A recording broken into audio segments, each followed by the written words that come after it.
Hi, everyone, and welcome back. Today, I'm joined by lovely Dr. Camille here, and we are having a really important conversation around emotional resilience, rebuilding after life transition, and supporting women through challenging season of life. And I think this is something every woman silently experience it during, trying to stay strong for everybody else. But, in a quiet time, that it's tough and you overwhelmed. Dr. Camille, thank you very much for being here today. Thank you for having me. And at the start, I would love you to briefly introduce yourself and share a little bit of your work. What do you do? How you support women, and moms? Yeah, so my name is Camille. I run a coaching practice that is called Dr. Camille Wellness for Busy Moms. And as the name suggests, I support mothers. So I'm very passionate about helping mothers creating more joy in their lives and really enjoying the little everyday moments with their children and building these beautiful memories. So I work mostly online. I mostly work one-on-one with my clients and we do Zoom sessions. And I've also started to offer some in-person workshops. So for the mother in Brisbane, I'm doing some very small group workshops so we can have a lot of interactions. It's 5 participant maximum. And so the next workshop is on the 29th of May, if you're interested. We are going Oh, to talk about boundaries. thing. Or maybe I'll join. I need to know about that. Oh, that's amazing. Dr. Kamil, from your experience, what are some of the biggest challenges, biggest emotional challenges women face during a life transition like motherhood, separation, starting over, career change? What kind of challenges emotional challenges they face? So I think that the experience will vary from one woman to another, and every situation is different, of course. Yes. But if we think about emotions, like for me, one emotion that I see coming up very frequently is guilt. Like Oh, mothers feel guilty all the time, really all yes, the I do time. agree. And not only during transitions, but if we talk about transitions, like if you think about the transition to motherhood and being a new mom, there are many women will feel guilty because the bond with their children doesn't come immediately. Like we think that it should be natural to be a mother, but actually it's not. And and when it's not natural, yeah, we feel guilty. Um, then, in the transitions that you mentioned, like for instance, a divorce, a separation, let's say a mom who separates from the father of her children, she will feel guilty for breaking the family unit. And I can say that I have personal experience with that. Even I knew that that was the best decision, and that's definitely the best decision. I can say that like 7 years later, I say that was definitely the best decision. There was a lot of guilt. Like you had this image of having the family together and having your children raised with a mom and a dad, and you're breaking that. Oh So my God, we are a speaking, I lot think, of guilt. yes, this is, yes, absolutely. It's the guilt. So yeah, so the guilt is there. Yeah, and how this emotional challenges like guilt. Guilt is a big thing that you carrying on for a long time. Usually, sometimes it's not easy to get over it. And how do you think it affects women's, confidence, decision making, and sometimes ability to move forward, ability, to move along their life because it's something big. It's always in your mind. Whatever you do, you're just dealing with that.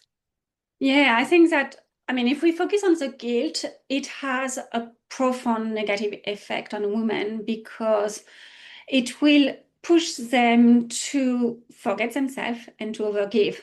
Because they feel guilty, they just give more to their children. They might just like not hold their boundaries because they just feel guilty. So they might just, I don't know if we're thinking about separation and co-parenting, they might just agree to what the co-parent ask, even if they don't want to, just to avoid conflict because they feel guilty about the separation. So this guilt could really have a negative effect. And I'd like to mention that for mothers, guilt is really not a signal that you're doing something wrong. Like in general, guilt can be useful because it tells you like, okay, you didn't act in agreement with your values, you have something to correct. Like in everyday lives, let's say you yelled at your child, you might feel guilty. And yeah, oh no, I shouldn't have yelled. That was not the best way. Okay, let's apologize. Let's repair. So this is positive. It brings you to positive action. But a lot of time, like for instance, for a separation, we feel guilty when we are doing everything right. But the guilt is still there. Yeah, I completely agree with that. And sometimes, and also I've noticed, I don't know why it's like that. Often this emotional stress overlaps with the financial pressure. And, like housing insecurity, different things. From your perspective, how can women begin regaining a sense of control during these moments? You have this emotional journey, you have the guilt, you have everything, and this adults are the financial pressure, all comes together. And as you said, you have a guilt, you want to pay, you want to give more, but you can't. There is a financial pressure here, and all together, and you lose it. You don't know how to manage it. How can they get back this sense of control? How can they manage this situation mentally? So the way I work with my client and the way we approach overwhelm is just small steps, tiny baby steps, one small step at a time. And you do the first step and then you focus on the next one and then the next one. So like when you're overwhelmed and you have all these emotions, the first thing is to get back. I'm not going to say like complete peace, but be a bit more regulated. And so usually the small steps that we have, some of them include self-care, because you want to have these micro acts of self-care to bring this regulation so you can think a bit more clearly, a bit more focused, and really able to get clear on what matters and stop worrying about what doesn't matter.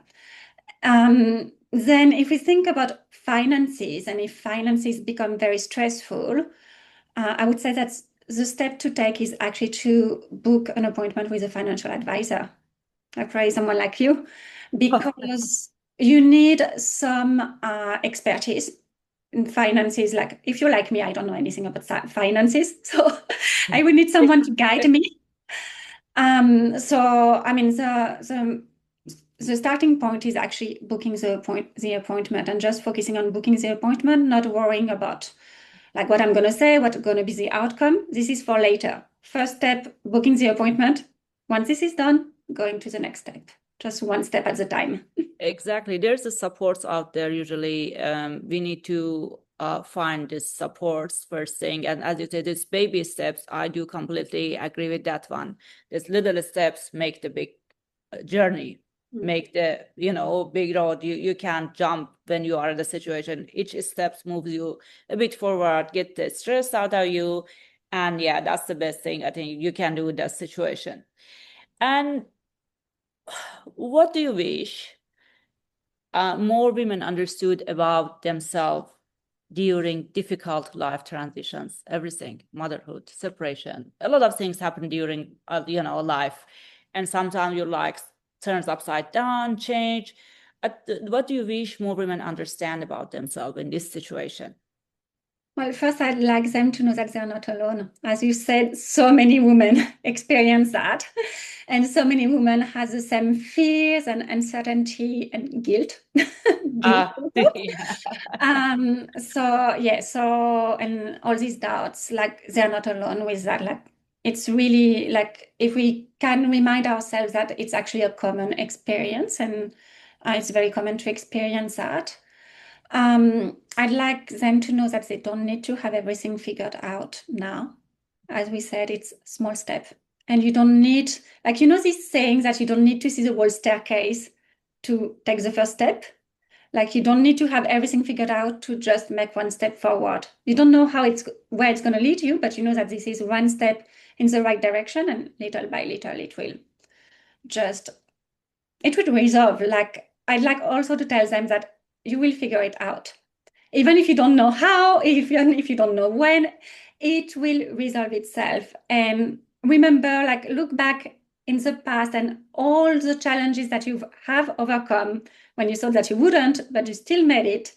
This one is another one. You made it through difficult time. You're going to make it through this time. Exactly. Thank you very much, Dr. Camille. Thank you for the insightful thoughts. I myself learned a lot for this little, short time.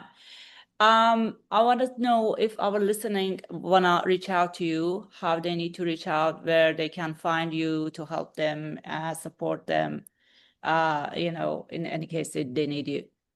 They can find me on Instagram. So my Instagram handle is Dr. So Dr. G. We can write it in the show notes, maybe. And my website is www.drcamille.au. Thank you very much, and thank you everybody that's listening. And just remember that rebuilding your life happens one step at a time. And remember, you're not alone at all, and you don't need to know how to do it at first. You will learn it. Thank you. Thank you, Fatima.